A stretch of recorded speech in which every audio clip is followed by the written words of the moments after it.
چوتھی بات یہ سمجھیے کہ شرک ہر دور میں بھیس بدل کر آتا ہے. یہ ضروری نہیں ہے کہ شرک کی جو قسمیں آج سے 200 برس پہلے تھی صرف وہی آج بھی رہے. ہو سکتا ہے کہ بالکل نئی شکلیں اس شرک نے اختیار کر لی. اس سے کیا نتیجہ نکلا کہ اگر اجتہادی بصیرت نہیں ہوگی تو ہو سکتا ہے کہ ایک شخص جو ہمارے سابق علماء نے لکھ دیا کہ یہ چیز شرک، یہ چیز شرک، یہ چیز شرک، یہ چیز شرک، آج سے 500 برس پہلے کا انسان بڑے سے بڑا عالم دین اپنے زمانے کے شرک کو پہچان کر تو لکھ سکتا ہے. اس سے تو آپ بچ رہے ہیں. امام ابن تیمیہ نے اس کو شرک قرار دیا، اس کو شرک قرار دیا، اس کو شرک قرار دیا. کوئی شخص ہے جو اس سے تو بچ گیا. امام صاحب کی دی ہوئی بصیرت سے اس نے ان جو اقسام ہے شرک کی ان کو پہچان لیا. لیکن یہ عین ممکن ہے کہ آج کے شرک کو وہ نہ پہچان رہا ہو. اپنی جگہ وہ سمجھ رہا ہو اپنے آپ کو بہت بڑا موحد، جبکہ اس دور کا جو شرک ہے اس میں ملوث ہو. اس کو میں نے کہا ہے کہ اس شرک کے بارے میں بڑی اجتہادی بصیرت کی ضرورت ہے. فارسی کا ایک شعر ہے، بڑا پیارا شعر ہے، بہر رنگے کے خواہی جامہ می پوش، من انداز قدت رامی شناسم. اپنے محبوب سے کہہ رہا ہے شاعر کہ تم جس طرح کا چاہو لبادہ اوڑھ لو، میں تمہیں تمہارے قد سے پہچان لوں گا. کتنا ہی چھپا لو اپنے آپ کو، کیسے ہی لباس بدل لو، بہر رنگے کے خواہی جامہ می پوش، من انداز قدت رامی شناسم، میں تمہارے قد سے تمہیں پہچان. یہ اگر بصیرت نہ ہو کہ شرک کو اس کے قد سے پہچان سکیں آپ، اس کے لیے ضرورت ہے اصولوں کی. دیکھیے جس طرح الجبرا کے اصول ہوتے ہیں، فارمولا ہے، فارمولا ہاتھ میں آ گیا، مسئلے حل کرتے چلے جا رہے ہیں، آپ اپلائی کرنے کی دیر ہے فارمولے کی. اگر آپ نے صرف گنتی کر کے کسی زمانے کے شرک وہ تو سمجھ لیے، لیکن وہ بصیرت باطنی حاصل نہیں ہوئی، اجتہادی بصیرت، وہ اصول ہاتھ میں نہیں آئے کہ جس سے آپ پہچان سکیں، تو ہو سکتا ہے کہ اس دور کے شرک کو آپ نہ پہچان سکیں. اس کے لیے ضرورت ہے کہ اصل اصول ہاتھ میں آ جائیں تاکہ ان اصولوں کو اپلائی کریں. ایک بات مجھ سے اور سن لیجئے، میرا اپنا یہ تاثر ہے، ہمارے دین میں خیر، بھلائی، نیکی، چاہے وہ نظریے کی ہو، علم کی ہو، عقیدے کی ہو، عمل کی ہو، اخلاق کی ہو، وہ سب کیا ہے؟ وہ توحید ہی کے شجرہ طیبہ کی شاخیں ہیں. اور شر، برائی، گمراہی، خیالات کی ہو، نظریات کی ہو، علم کی ہو، عقیدے کی ہو، عمل کی ہو، اخلاق کی ہو، سب کے ڈانڈے شرک کے شجرہ خبیثہ سے ملتے ہیں. اس شجرہ خبیثہ کے برگوبار ہے جو بھی برائی ہے، عمل کی یا علم کی، اور اس شجرہ طیبہ کے برگوبار ہے جو بھی خوبی ہے، عمل کی یا عقیدہ. یہ میرا تاثر ہے. اور جب تک اس انداز میں وہ آپ کو اندرونی رشتے ظاہر نہیں ہوں گے، آپ پر منکشف نہیں ہوں گے، وہ اجتہادی بصیرت جو ہے پیدا نہیں ہو سکے گی. اب آئیے ایک اور بات دیکھیے، شرک میں اور الحاد میں کیا فرق ہے یہ بھی ہم نہیں سمجھتے. الحاد، مادہ پرستی، وہ کیا ہے؟ ایتھیزم، کسی بھی خدا کا انکار. ہمارے آج کے دور کی سب سے بڑی گمراہی یہ ہے. شرک کیا ہے؟ خداؤں کو ماننا. یہ کیا ہے؟ تھیزم ہے، لیکن پولی تھیزم ہے. توحید کیا ہے؟ مونو تھیزم ہے، ایک خدا کا ماننا. لیکن شرک کے اندر ایک اور حقیقت کو پہچان لیجئے، شرک میں ہمیشہ ٹاپ پر ایک خدا کو مانتے ہیں، باقی سارے خدا نیچے ہوتے ہیں. اوپر جا کر وہ توحید ہوگی ہمیشہ. کوئی مشرکانہ نظام ایسا نہیں ہے جو ٹاپ پر جا کر توحید نہ بن جائے. دیکھیے ہندو دیویاں، دیوتا بے شمار لیکن مہادیو وہ بھی کیا دو ہیں؟ مہادیو وہ تو ایک ہے. انگریزی میں گاڈز گاڈیسز، لیکن وہ چھوٹے جی سے لکھے جائیں گے. چھوٹے جی سے لکھے جانے والے gods and goddesses, Roman mythology ہو، گریک مائتھولوجی ہو، ان دیویوں دیوتاؤں کے نام ہی آپ نہیں یاد کر سکتے، لیکن گاڈ بڑے جی سے وہ ایک ہے کہ نہیں؟ ٹاپ پر جو ہے وہ ایک ہے. اس کو وہ بھی مانتے ہیں کہ اومنی پوٹنٹ، اومنیشنٹ، اومنی پریزنٹ، علی کل شیء قدیر، بکل شیء علیم، ہر جگہ موجود. وہ تو ایک ہی ہے، وہ تو کیپٹل جی سے لکھا جائے گا. باقی اس کے نیچے فوج ہے دیویوں کی، دیوتاؤں کی، خداؤں کی اور خدانیوں کی، وہ گاڈز اینڈ گاڈیسز ہیں. عرب میں کیا تھا؟ میں نے پہلے آپ کو وہ دو مثالیں دے دی ہیں، تیسری اور ایران کی لے لیجئے. خیر کا خدا اور شر کا خدا اور، ایک یزداں ایک اہرمن. ٹھیک، سنویت ہو گئی نا، دو خداؤں کو مانا، لیکن وہی ہے جو خدائے گاں، خداؤں کا خدا، اس کو ایک ہی مانتے ہیں. یہی معاملہ عرب میں تھا. اللہ وہ ایک ہی تھا ان کے یہاں. قرآن میں آتا ہے ان سے پوچھئے وَلَئِن سَأَلْتَهُم مَّنْ خَلَقَ السَّمَاوَاتِ وَالْأَرْضَ لَيَقُولُنَّ اللَّهُ. جب ان سے کہا جاتا ہے کہ کس نے پیدا کیا آسمان اور زمین کو، یہ فوراً کہیں گے اللہ. فَأَنَّىٰ يُؤْفَكُونَ. تو یہ ماننے کے بعد کدھر جا رہے ہیں؟ وہ کیا کہتے تھے کہ وہ بڑا اللہ تو ایک ہی ہے، لیکن چھوٹے آلہہ ہیں. آلہہ اور اللہ میں وہی فرق ہے جو کیپٹل جی کا گاڈ اور چھوٹے جی سے گاڈز اینڈ گاڈیسز. وہی فرق ہے کہ جو مہادیو اور دیویوں اور دیوتاؤں میں ہے، وہی وہاں تھا. اللہ وہ ایک اور سپریم، سب سے بالا تر، اس سے اوپر کوئی نہیں، تخلیق میں اس کا کوئی ساجی نہیں.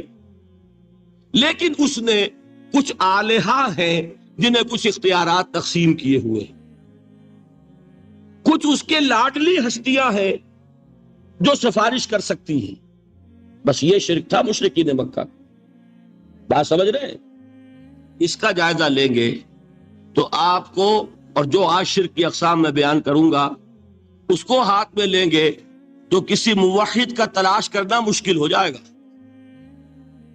ڈھونڈ اب ان کو چراغ رخ زیبا لے کر. آج جن کا نام مسلمان ہے ان کی اکثریت کسی نہ کسی نوع کے شرک میں مبتلا ہے. اب آئیے اقسام شرک. اقسام شرک میں بھی وہی کیفیت ہے جو نفاق کے بارے میں نے عرض کی تھی کہ ایک تقسیم یہ ہے جو علماء نے کی ہے، ایک ہے عقیدے کا نفاق، ایک ہے عمل کا نفاق. اسی طرح ایک ہے عقیدے کا شرک، ایک ہے عمل کا شرک. عقیدے میں نہیں ہے، عمل میں ہے. ایک تقسیم آپ نے سنی ہوگی شرک جلی، شرک خفی. ایک ہے ننگا شرک، کھلم کھلا شرک. ایک ہے چھپا ہوا شرک جو نظر نہیں آتا. لیکن ایک مغالطہ اپنے دل سے نکال دیجئے، بعض لوگ شرک خفی کو شرک نہیں سمجھتے. یہ بہت بڑی غلطی ہے. اگر وہ شرک نہ ہوتا تو حضور اسے شرک نہ کہتے. کوئی اور لفظ، عربی زبان کا دامن جو ہے محدود نہیں ہے، پھر اس کے لیے کوئی اور لفظ اختیار فرمایا جاتا ہے. وہ شرک. لیکن ایک شرک ہے جلی جو نمایاں ہے، نظر آ رہا، ایک ہے شرک خفی جو نظر نہیں آ رہا. اور وہ کتنا خفی ہو سکتا ہے اس کی ایک مثال دی حضور نے. شرک خفی اتنا خفی ہو سکتا ہے، ذرا مبالغہ دیکھیے جو حضور نے بات کو سمجھانے کے لیے مثال میں جو مبالغہ اختیار فرمایا. ایک سیاہ اندھیری رات میں ایک سیاہ پتھر پر ایک سیاہ چیونٹی کو رینگتے ہوئے دیکھنا جتنا مشکل ہے، اتنا ہی شرک خفی کا پہچاننا مشکل ہے. بتائیے، آپ نے فرمایا انا افصح العرب، میں عرب کا فصیح ترین انسان ہوں. اس سے آگے کوئی مثال دی جا سکتی ہے؟ اندھیری رات، تاریک رات، پتھر سیاہ، چیونٹی سیاہ، کون دیکھ سکتا؟ جتنا اس کو دیکھنا ناممکن ہے اتنا ہی شرک خفی کا پہچاننا مشکل ہے. گویا کہ اس سے تو اللہ ہی بچائے گا تو انسان بچے گا. ایک آخری بات تمہیداً اور عرض کر دوں پھر میں چلوں گا اقسام پر. میری جو باتیں آپ کے سامنے آئی اس سے ایک منطقی نتیجہ نکلتا ہے. کوئی شخص اگر حقیقتاً شرک سے بچ جائے، واقعتاً شرک سے بچ جائے، ہر قسم سے بچ جائے، اس سے بھی اوپر کوئی انسان ہوگا. گویا کہ یہ آخری منزل ہے. یا یوں کہیے کہ جس شخص کے بارے میں اللہ تعالیٰ یہ مان لے کہ میرا یہ بندہ شرک سے بری ہے، اس سے بڑی سند کوئی ہے؟ دی ہائیسٹ ٹیسٹیمونیل، سب سے بڑی سند، سب سے بڑی تعریف جو بندے کی ہو سکتی ہے وہ کیا ہے؟ یہ مشرک نہیں. یہی وجہ ہے، دیکھیے آپ قرآن مجید میں حضرت ابراہیم کے ذکر میں دیکھیں گے. ابراہیم کا مقام کیا ہے؟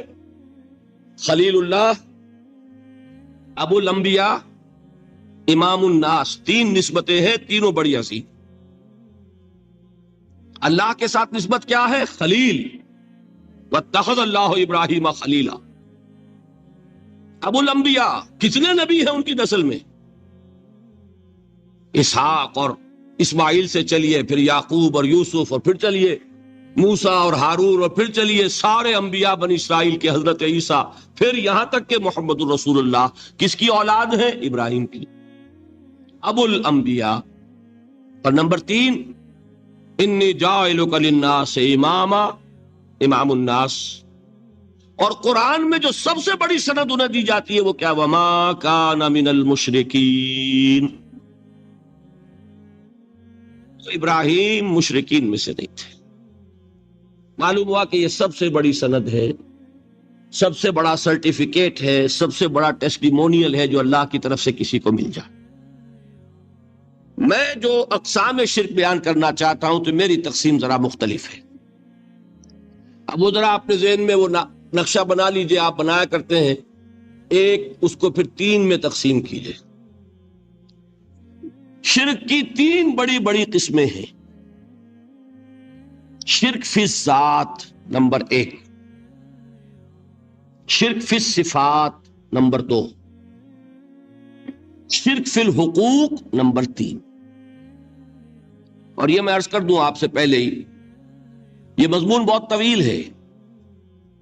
میں آج صرف یہ کروں گا کہ خاکہ مکمل کر دوں. اب اس خاکے میں رنگ بھرنا، وہ تو ایک موضوع پر شرک فی الذات پر پوری تقریر ہونی چاہیے، شرک فی صفات پر ہونی چاہیے. ایک ایک گھنٹے کے میرے 6 کیسٹ ہیں اللہ کے فضل و کرم سے، جو کئی سال سے وہ پھیل رہے ہیں. 6 گھنٹے میں نے ان چیزوں کو بیان کیا. وہ موجود ہوں گے، لیکن آج وہ خاکہ ذہن میں بنا لیجئے، اور کچھ آپ کو الجبرے کے فارمولے ہاتھ میں آ جائے تاکہ خود آپ میں صلاحیت پیدا ہو جائے پرکھنے کی کہ اس فارمولے کو اپلائی کر کے دیکھ لیں یہ شرک ہے یا نہیں. یہ 2 کام تو میں انشاءاللہ آج کر دوں گا، آپ مطمئن رہے. باقی یہ کہ تفصیل، وہ تو ہر سلسلے میں تفصیل پھر بہت ہوگی. وہ شوق ہو تو وہ کیسٹ آپ سنیے. تو 3 تقسیمیں ہو گئی. شرک فی الذات، اللہ کی ذات میں کسی کو شریک کر دینا، یہ سب سے زیادہ نمایاں، سب سے زیادہ جلی، سب سے زیادہ عریاں، اور اللہ تعالیٰ کو سب سے زیادہ مبغوض اور ناپسند شرک. شرک فی الصفات نمبر 2، یہ ایک علمی مسئلہ ہے جس میں آدمی ٹھوکر کھا جاتا ہے اگر محتاط نہ ہو. بڑے سے بڑے آدمی کو ٹھوکر لگ جائے گی. اس کا میں فارمولہ صرف آپ کو دوں گا، وہ ذہن میں رکھ لیجئے، پھر جہاں چاہیں اپلائی کیجئے، انشاءاللہ تعالی آپ کو ٹھوکر نہیں لگے. شرک فی الحقوق، اسی کا دوسرا نام شرک فی العبادت ہے. اللہ کا حق کیا ہے بندے پر؟ بندہ اللہ کی عبادت، لیکن اس کو 5 اس کے مظہر ہے، وہ ان میں گن کر بتا دوں گا کہ یہ شرک فی العبادت ہے. شرک فی العبادت کی اکثر شکلیں وہ ہیں کہ جو عملی شرک علماء جسے کہتے ہیں، اور اس کی شکلیں وہ ہو جائیں گی جن کو شرک خفی کہتے ہیں. تو سب سے جلی شرک فی الذات، سب سے خفی شرک فی الحقوق یا شرک فی العبادت، درمیان میں ایک علمی اعتبار سے مسئلہ ہے شرک فی صفات کا۔ اب آئیے سب سے پہلے شرک فی ذات، اس کی دو قسمیں، اب اس کو تقسیم کیجئے دو میں۔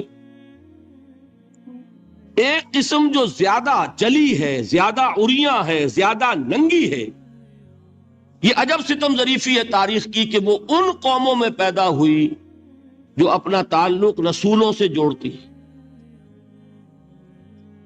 کیا کہ کسی کو خدا کا بیٹا بنا دینا، بیٹی بنا دینا۔ اب ظاہر بات ہے بیٹا بیٹی بنا دینا بالکل ہم پلہ کر دیا کہ نہیں؟ نو وہی ہو گئی کہ نہیں؟ دیکھیے غور کیجئے، گدھے کا بیٹا گدھا ہوگا، گھوڑے کا گھوڑا ہوگا، خدا کا خدا ہوگا۔ انسانوں میں آ جائیے، سید کا بیٹا سید ہوگا، مغل کا بیٹا مغل ہوگا۔ یہ بالکل ہم کفو بنا دینے والی بات ہے، بالکل ہم پلہ، ہم جنس، ہم نوع۔ یہ بدترین شرک ہے، اور آپ کو معلوم ہے یہ شرک کن میں پیدا ہوا؟ یہود کے ایک گروہ میں پیدا ہوا جنہوں نے حضرت عزیر کو خدا کا بیٹا قرار دیا۔ قالت الیہود عزیر ابن اللہ۔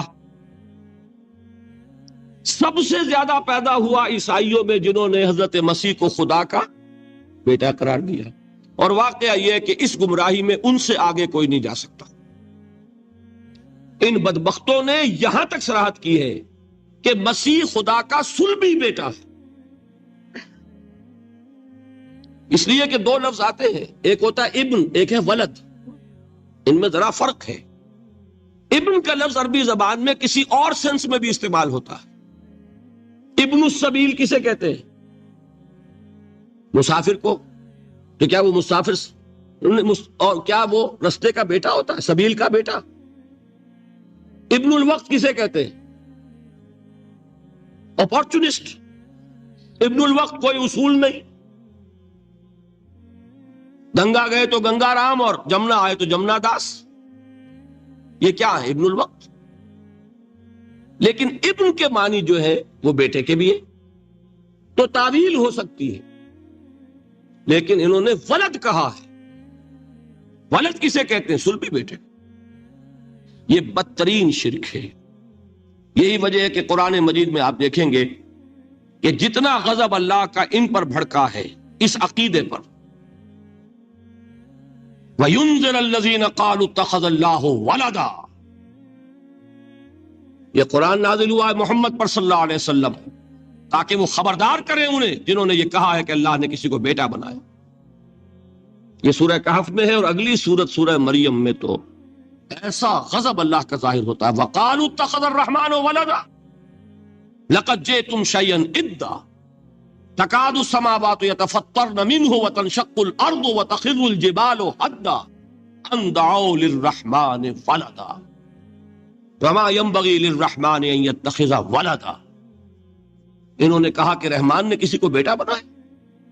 تم بہت بڑی گستاخی کی بات کر رہے ہو، تمہاری اس گستاخی کی وجہ سے آسمان پھٹ پڑنے کو ہے، زمین شق ہو جانے کو ہے، اور قریب ہے کہ پہاڑ ایک دھماکے کے ساتھ گر جائیں کہ انہوں نے خدا کے لیے بیٹا تصنیف کر دیا، حالانکہ اللہ رحمان اس کی شان اس سے بہت بلند و بالا ہے کہ اس کے کوئی بیٹا۔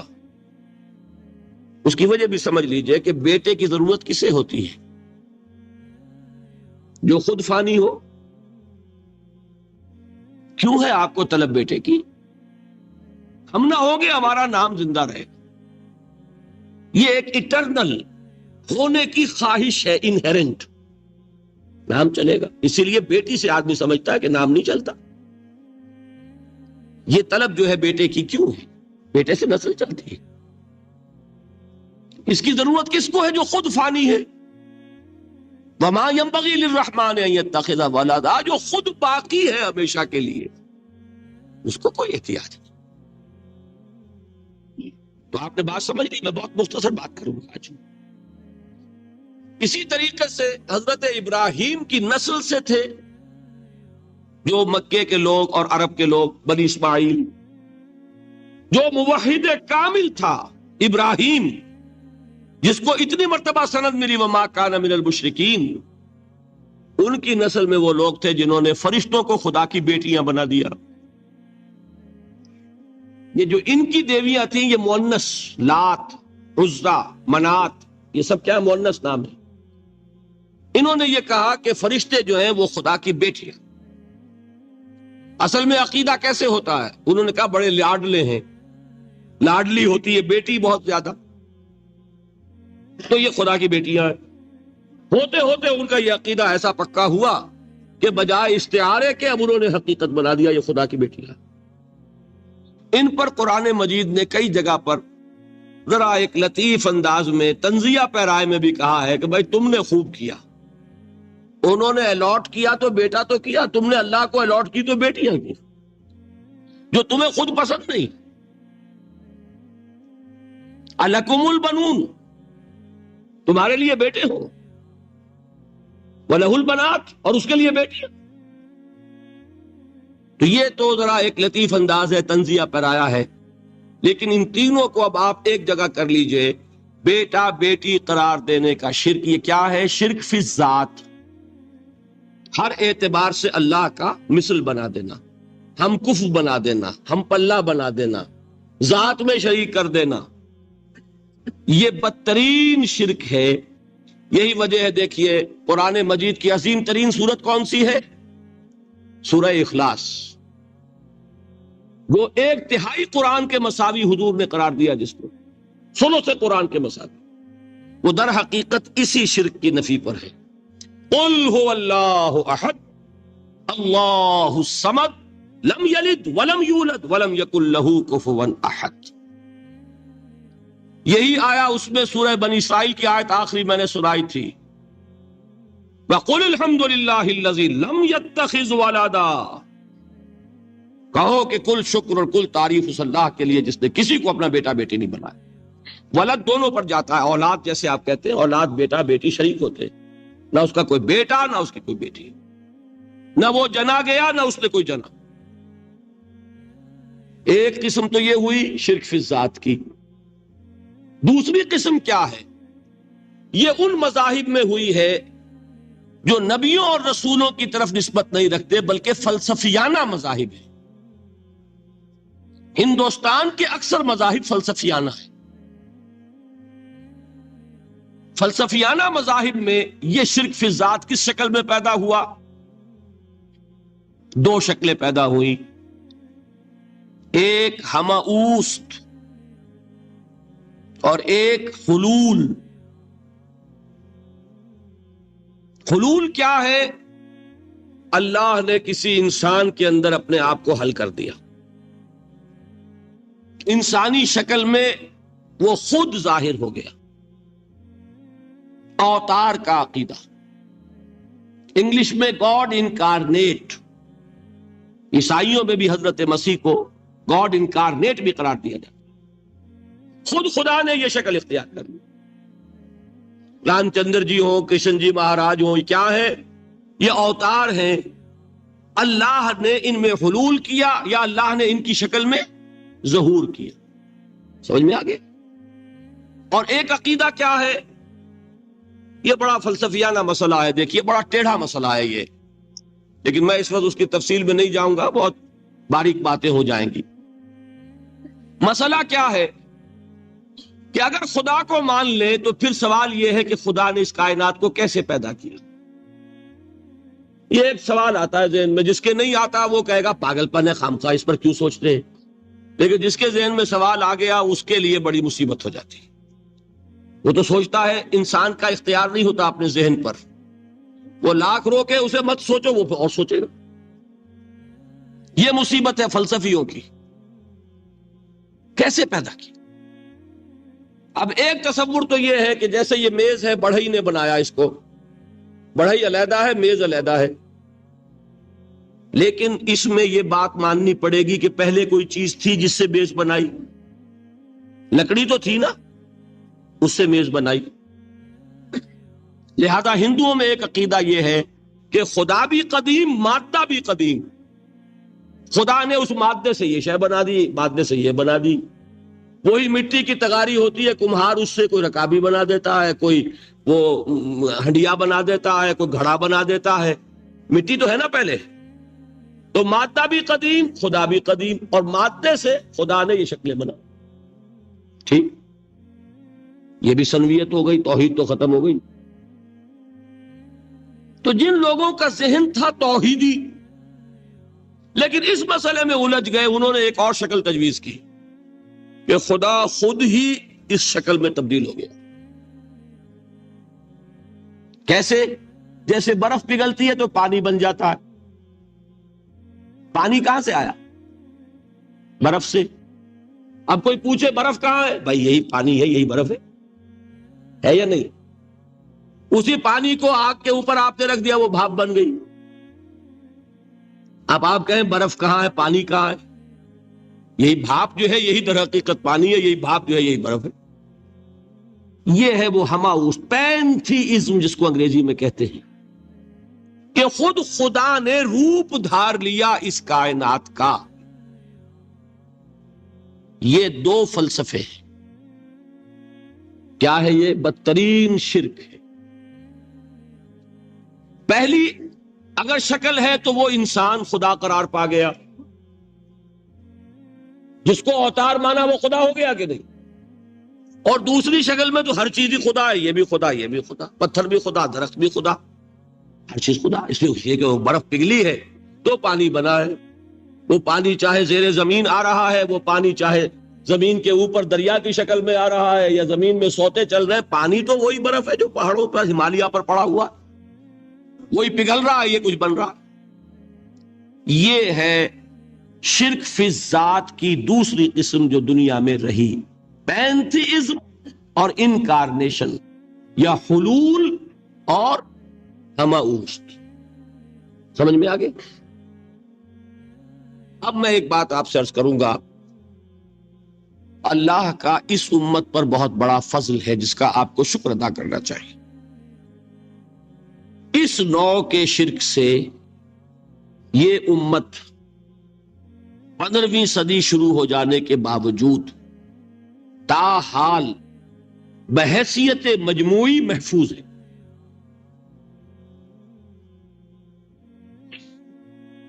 میں نے بحیثیت مجموعی کہا ہے. کوئی افراد یا عوام الناس یا جوہلا یا شعراء یا نعت گو وہ مبالغہ آرائی میں کوئی بات کہہ دیتے ہو تو وہ علیحدہ بات ہے.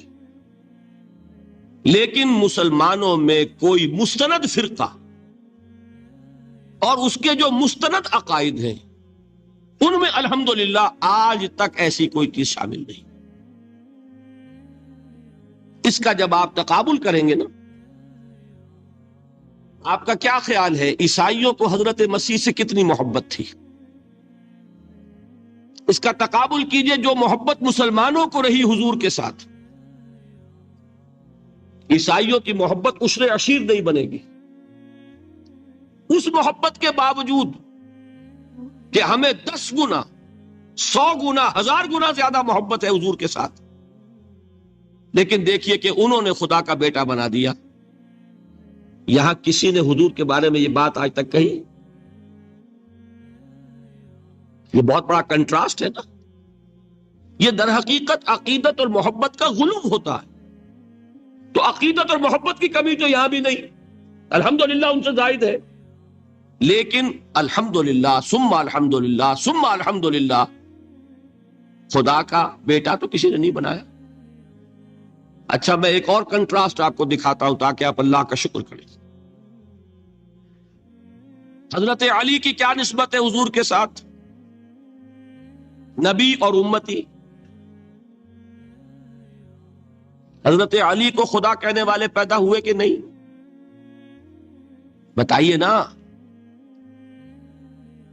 کیا وجہ ہے کہ علی کو خدا کہنے والے پیدا ہوئے لیکن محمد کو خدا کہنے والا پیدا نہیں ہوا صلی اللہ علیہ وسلم ورضی اللہ تعالی عنہ؟ بہت اہم بات ہے، غور کیجئے گا اس میں. حالانکہ حضرت علی کا رتبہ کہاں، حضور کا کہاں. آج بھی آپ دیکھیے آپ کے جاہل عوام کے زبان پر نعرہ یا علی مدد کا ہوتا ہے، یا محمد مدد کسی نے کہا آج تک؟ یہ یا محمد لکھنے کے کام آتا ہے صرف، وہ مسجد پہ لکھ دو تاکہ پتہ چل جائے یہ فلاں فرقے کی مسجد ہے، دوسرا خود ہی بھاگ جائے وہاں سے۔ یہ صرف اس کام کے لیے ہے۔ باقی جہاں اصل میدان میں بات آتی ہے، کوئی نعرہ لگاتا ہے یا محمد مدد، محمد کا رتبہ اونچا یا علی کا، تو ان سے کیوں نہیں مدد مانگی؟ یہ سوالات آپ کے سامنے رکھ رہا ہوں میں۔ پھر یہ کہ جس طریقے سے کہ غوث اعظم کو پکارا جاتا ہے، کیا محمد کو پکارا جاتا ہے؟ کیا نسبت ہے؟ حضرت علی تو پھر بھی صحابی ہے، خلیفہ چہارم ہے، حضور کے چچا داد بھائی ہے، داماد ہے۔ غوث اعظم تو بہرحال وہ نسبت تو نہیں ہے۔ دیکھیے، میں اس کا تعلق جوڑتا ہوں ختم نبوت سے۔ جس طرح اللہ نے خصوصی حفاظت فرمائی ہے قرآن کی، اسی طرح خصوصی حفاظت فرمائی ہے محمد الرسول اللہ۔ یہ اسپیشل پروٹیکشن ورنہ نہیں ہو سکتی تھی، یہ خصوصی تحفظ اللہ۔ یہاں بگاڑ پیدا ہو جائے تو صحیح کون کرے گا؟ حضرت مسیح کی اصل حقیقت تو حضور نے آگے بتا دی۔ ذالک عیسی ابن مریم قول الحق الذی فیہ یمترون ما کان للہ ان یتخذ ولدا سبحانہ۔ وہ حضور نے آ کر حضرت مسیح کی حقیقت بیان کر دی کہ نہیں؟ سورہ مریم کی یہ آیات سنی تھی نجاشی رحمت اللہ علیہ نے جب حضرت جعفر ابن ابی طالب کی زبان سے، تو کیا کہا تھا تنکا اٹھا کر، خدا کی قسم جو ان آیات میں مسیح کا مقام بیان ہوا ہے، مسیح اس سے تنکا بھر بھی زیادہ نہیں۔ لیکن اگر محمد الرسول اللہ کو خدا کا بیٹا بنا دیا گیا ہوتا یا خدا بنا دیا گیا ہوتا تو کون آتا اس کی اصلاح کے لیے؟ جیسے قرآن مجید کا تحفظ ہے، ایسے ہی محمد الرسول اللہ کا تحفظ ہے۔ وہ تحفظ ہوا کیسے ہے؟ جتنا قرآن مجید نے ایمفیسائز کیا حضور کی بشریت کو، قل انما انا بشر مثلکم، اے نبی ان کو بتاتے رہیے، بار بار بتائیے کہ مجھے کچھ اور نہ بنا لینا، میں بھی بشر ہوں، انسان۔ ہاں مجھ پر وحی ہوتی ہے، تم پر نہیں ہوتی، یہ فرق ہے۔ میں رسول ہوں، تم نہیں ہو۔ یہ بات میں ذرا اور مسئلہ میں واضح کروں گا، ابھی صرف یہ نوٹ کیجئے کہ یہ تحفظ جو ہے، جیسے قرآن کو تحفظ دیا لیکن اس کے لیے ذرائع بھی ہے نا، یہ حفظ قرآن کا سلسلہ جو ہے یہ اس کا ذریعہ بنا، یہ رمضان میں تراویح جو ہے اس کا ذریعہ بنی۔ ہمارے ملکوں کے اندر تو حفاظ کو مسجدیں نہیں ملتی، تلاش کرتے پھرتے ہیں، اور ایک جیسا کہ اینول جشن ہوتا ہے قرآن مجید کا، ہر حافظ اپنا حفظ تازہ کر رہا ہے، حفاظ لگے ہوئے ایک دوسرے کے ساتھ تازہ کرنے میں۔ یہ ذریعہ ہے اللہ تعالیٰ نے کہ جس کے ذریعے سے قرآن کو محفوظ کیا۔ تو حضور کو جو حفاظت دی اس کا ایک طریقہ کیا ہوا؟ قرآن مجید میں حضور کی بشریت کا نمایاں کرنا، اور دوسرا یہ کہ خود حضور نے ایسی باریک بینی سے روکا۔ یہ بھی آپ کو پسند نہیں تھا کہ میں آؤں تو تم کھڑے ہو جاؤ۔ سنا کہ نہیں سنا آپ نے؟ صحابہ کو آپ روکتے تھے۔ ایک صحابی کی زبان سے نکل گیا ما شاء اللہ و ما شئت، جو اللہ چاہے اور جو آپ چاہیں، فوراً ٹوک دیا اجعلتنی للہ ندن، کیا تم نے مجھے خدا کا مد مقابل بنا دیا؟ مشیت صرف اس کی ہے۔ یہ روک ٹوک، یہ وہ چیزیں ہیں کہ جس کی بنا پر اللہ نے تحفظ عطا فرمایا۔ یہ جو آپ نے فرمایا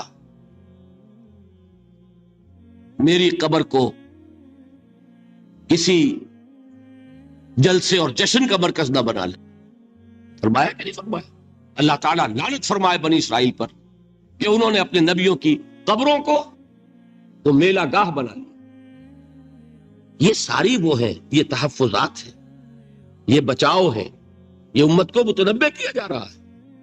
کہ محبت اور عقیدت کا غلو جیسے پہلے ہوا، یا اہل الکتاب لا تغلو فی دینکم، اے کتاب والو اپنے دین میں غلو سے کام نہ لو۔ یہ غلو محبت، غلو عقیدت ہے جس کی بنا پر وہ خدا کے بیٹے بنا دیے گئے، اور اگر وہ ہوتا یہاں اللہ کا نہ معلوم اللہ کے برابر کس طریقے سے حضور کو بنا دیا جاتا، لیکن قرآن نے خود حضور نے اس کی پیش بندی کی، جس کا ظہور ہم دیکھ رہے ہیں کہ اللہ کے فضل و کرم سے یہ امت تا حال بحیثیت مجموعی محفوظ ہے۔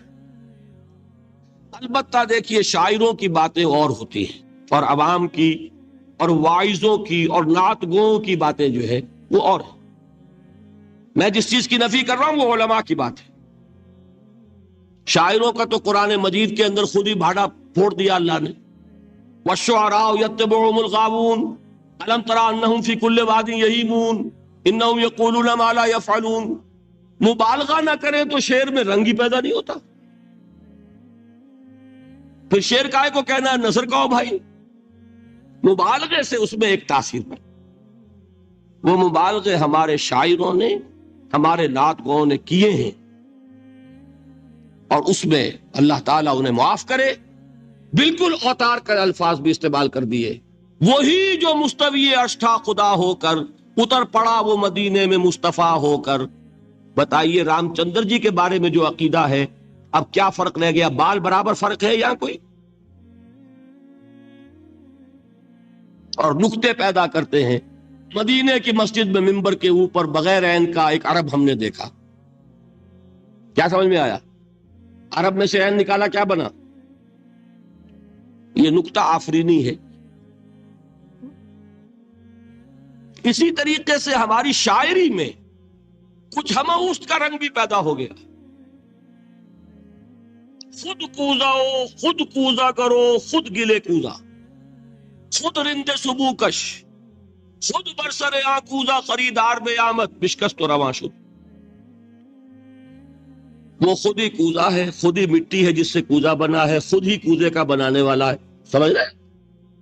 الفاظ تو بڑے پیارے ہیں، بڑے مزیدار ہیں، آدمی ایک دفعہ وجد میں آ جاتا ہے، لیکن ہے کیا؟ وہی ہے نا کہ وہی جو برف تھا پگھل کر پانی مل گیا۔ خود کوزاؤ، خود کوزا کرو، خود گلے کوزا، خود رندے سبو کش، خود ہی اس کوزے میں شراب ڈال کے پیتا بھی ہے، خود ہی مٹی ہے، خود ہی وہ بنانے والا ہے، خود ہی کوزا ہے، خود ہی اس میں شراب ڈال کے پیتا بھی، اور خود ہی اس کوزے کو توڑ کر اپنا راستہ بھی لیتا۔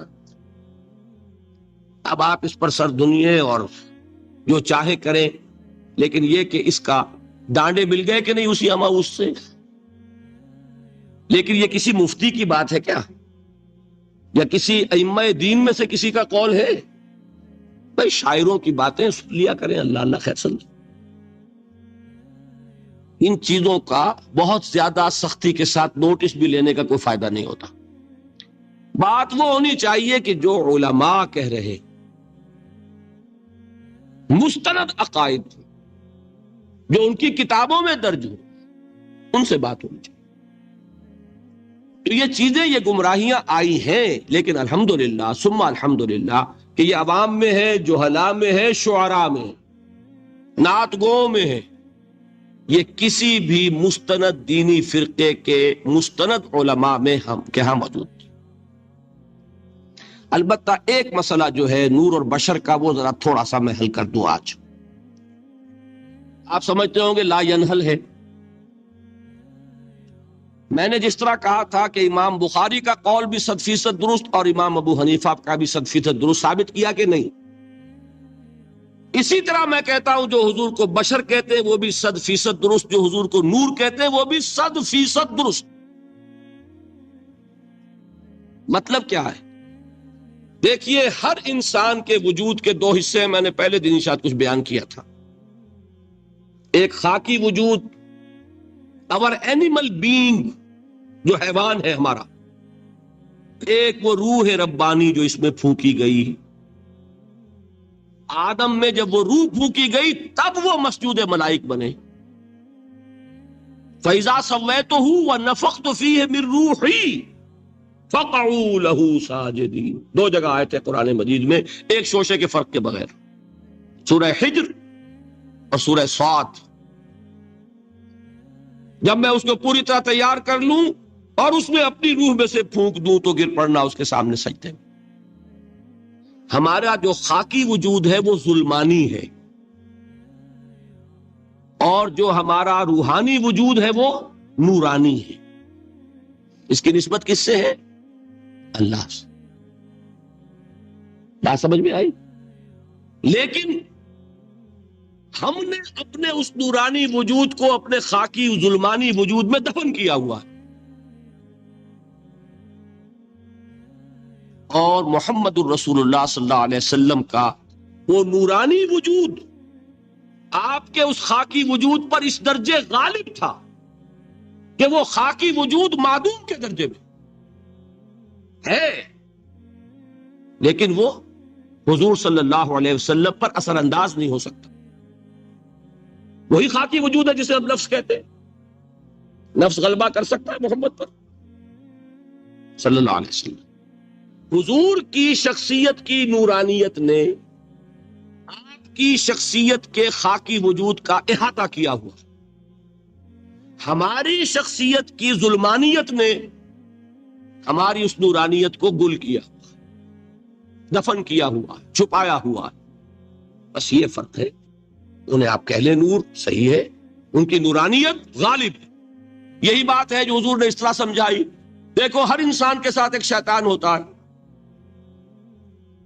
اب کسی صحابی نے بڑی جرت سے کام لیا، پوچھ لیا حضور کہ آپ کے ساتھ بھی ہے؟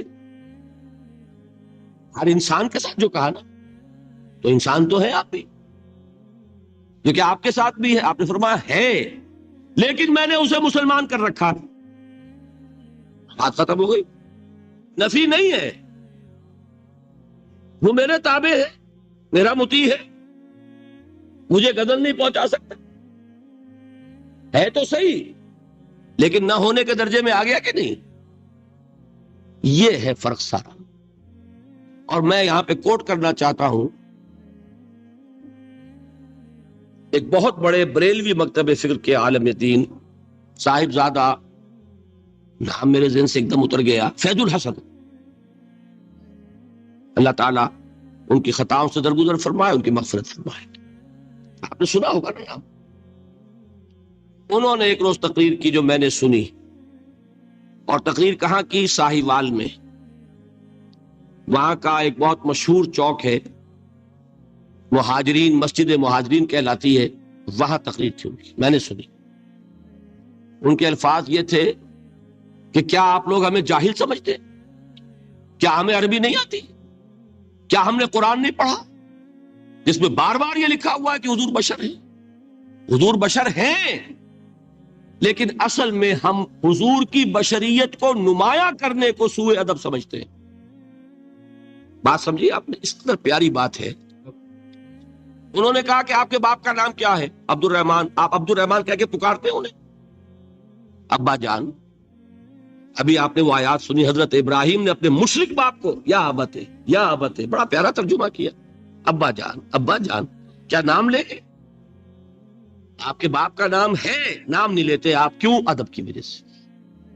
اسی وجہ سے ہم در حقیقت حضور کی بشریت کو نمایاں کرنے کو سوء ادب سمجھتے ہیں، ورنہ کوئی ہم جاہل ہیں، ہمیں عربی نہیں آتی، ہم نے قرآن نہیں پڑھا، ہم جانتے ہیں کہ وہ بشر۔ بات سمجھ میں آئی؟ کتنی آسانی سے مسئلہ حل ہوتا، بشرطے کہ نیت حل کرنے کی ہو۔ آخر آمنہ کے بیٹے ہیں، عبداللہ کے بیٹے ہیں، عبد المطلب کے پوتے ہیں، بچپن آپ پر گزرا ہے، لڑکپن آپ پر گزرا ہے، نوجوانی آپ پر آئی ہے، جوانی آپ پر آئی ہے، شادی آپ نے کی ہے، اولاد آپ کی ہے۔ کون بے وقوف احمق ہوگا کہ جو آپ کی بشریت کا انکار کرے گا؟ لیکن یہ کہ جس طریقے سے اس کو بیان کیا جاتا ہے وہ ایک مسئلہ بن گیا اختلافی، وہ رد و قضا اور کھینچ تان۔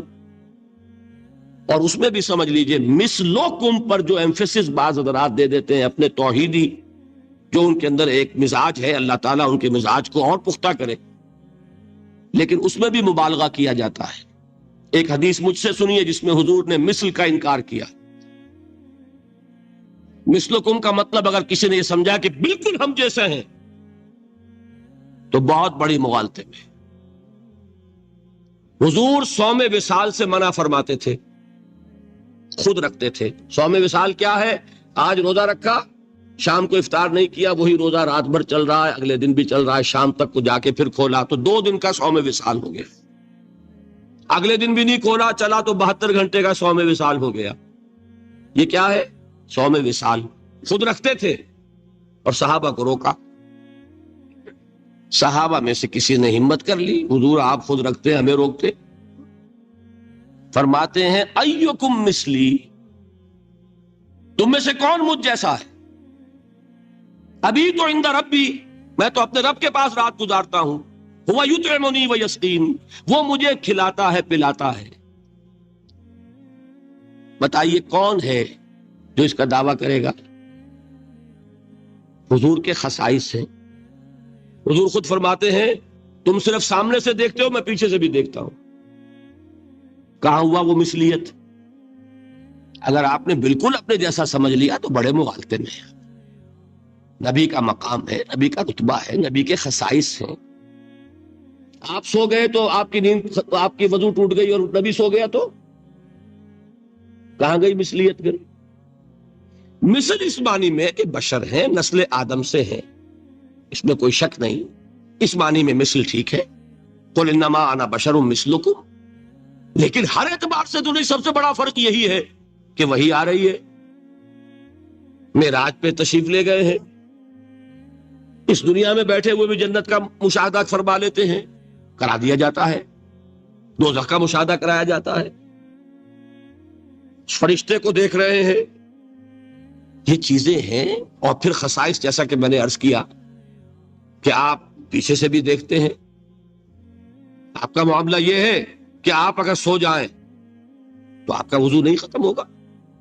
یہ ساری چیزیں جو ہے ان سب کو بیلنس کیجئے تو معلوم ہوگا کہ آپ بشر بھی ہیں 100% درست، لیکن آپ کی وہ نورانیت، آپ سراج منیر، ہدایت کا روشن چراغ، آپ کی جو روح انور ہے، وہ آپ کے اس جسدی وجود پر اس طریقے سے حاوی ہے کہ گویا کہ اس نے اس کی ظلمانیت کو ختم کر کے رکھ دیا۔ اس معنی میں کوئی کہے نور مجسم تو مجھے کوئی اعتراض نہیں۔ یہ ہے ان چیزوں کو جمع کرنے کی شکل، خام خواہ کی کھینچ تان کے سوا کچھ نہیں۔ بہرحال یہ پہلا حصہ ختم ہوا، شرک فی الذات۔ اب آئیے شرک فی الصفات۔ میں نے عرض کیا تھا کہ یہ ایک بڑا علمی مسئلہ ہے اور اس میں ٹھوکر لگ جاتی ہے۔ وجہ کیا ہے اس کو سمجھ لے۔ بنیادی بات، ہماری زبان جو ہے وہ بہت محدود ہے۔ ہماری ہی زبان ہے جسے اللہ نے ذریعہ بنایا اپنی ہدایت کا، ورنہ ہمارے پلے نہ پڑتی بات، ظاہر ہے نا۔ لیکن ہماری زبان کی محدودیت ہے۔ اس محدودیت کا ایک مظہر یہ ہے کہ ہم جو الفاظ اللہ کے لیے بطور صفت استعمال کرتے ہیں وہی الفاظ مخلوقات کے لیے بھی کر لیتے ہیں۔ اللہ موجود، ہم بھی موجود۔ اللہ زندہ، ہم بھی زندہ۔ اللہ علیم، تو انسان علیم بھی علیم نہیں، علامہ بھی ہے کہ نہیں؟ یہ تو بڑا مبالغے کا لفظ ہے، انسان علامہ ہے کہ نہیں؟ اللہ دیکھتا ہے، بصیر ہے، ہم بھی بصیر ہیں۔ اللہ سنتا ہے، سمیع ہے، ہم بھی سنتے ہیں۔ اللہ کو قدرت حاصل ہے، کچھ ہمیں بھی حاصل ہے۔ ایک مکہ مارا تھا حضرت موسیٰ نے، جان نکال دی تھی کہ نہیں؟ ہے نا کچھ نہ کچھ۔ اللہ چاہتا ہے، ہم بھی چاہتے ہیں۔ اسے دیکھیے چاہت میں وہ ہو گیا تھا جس پر روک دیا حضور نے، ما شاء اللہ وما شئت اجعلتنی للہ ندا، کیا تم نے مجھے اللہ کا مد مقابل بنا دیا؟ دھوکہ ان الفاظ کے اشتراک کی وجہ سے لگ جاتا۔ بات سمجھ میں آئی؟ اب اس میں فارمولہ میں نے عرض کیا تھا کہ ایک نوٹ کر لیں تو مسئلے سارے حل ہو جائیں۔ جب ہم کوئی لفظ بطور صفت اللہ کے لیے بولتے ہیں اور اسی لفظ کو مخلوق میں سے کسی کے لیے بولتے ہیں، مخلوق میں سب آ گئے،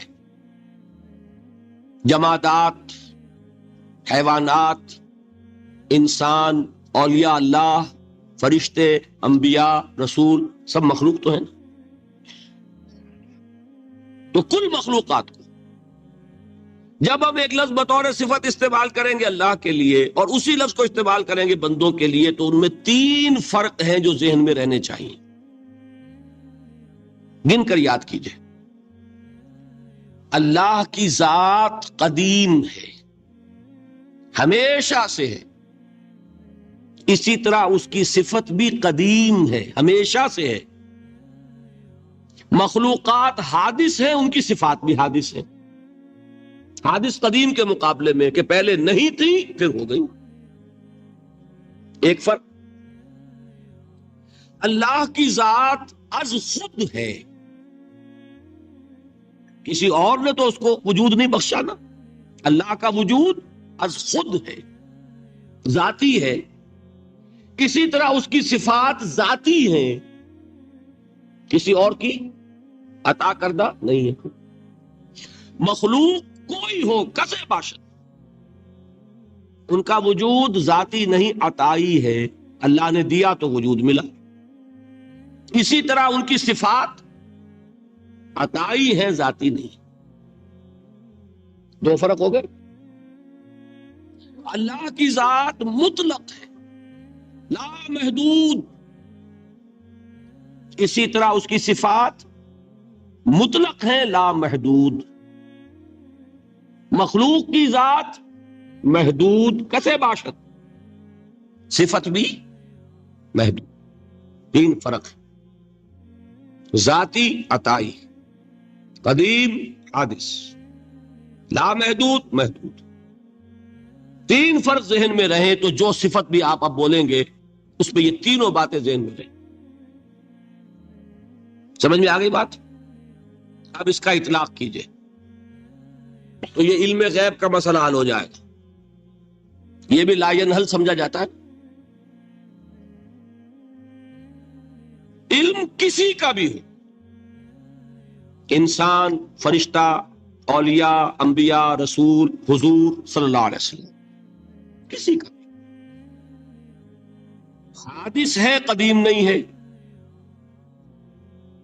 عطائی ہے، ذاتی نہیں ہے، محدود ہے، لا محدود نہیں ہے۔ 3 باتیں مان لیں، شرک نہیں ہوگا۔ ان میں سے ایک کو ساقط کر دیں، شرک ہو جائے۔ آئی بات سمجھ؟ اللہ کی قدرت ذاتی ہے، عطا کردہ نہیں۔ مخلوق میں جس کو قدرت حاصل ہے وہ عطائی ہے، ذاتی نہیں۔ اللہ کی قدرت لا محدود، یفعل ما یشاء فعال لما یرید علی کل شیء قدیر۔ مخلوق کوئی بھی ہو اس کی قدرت محدود۔ اللہ کی قدرت جب سے وہ ہے ہمیشہ سے ہے، ہمیشہ سے قدرت بھی ہے، اور مخلوق میں سے قدرت یہ حادث ہے۔ تینوں چیزیں سامنے رہیں، شرک نہیں ہوگا۔ ایک چیز کی بھی کمی ہو گئی، شرک ہو جائے گا۔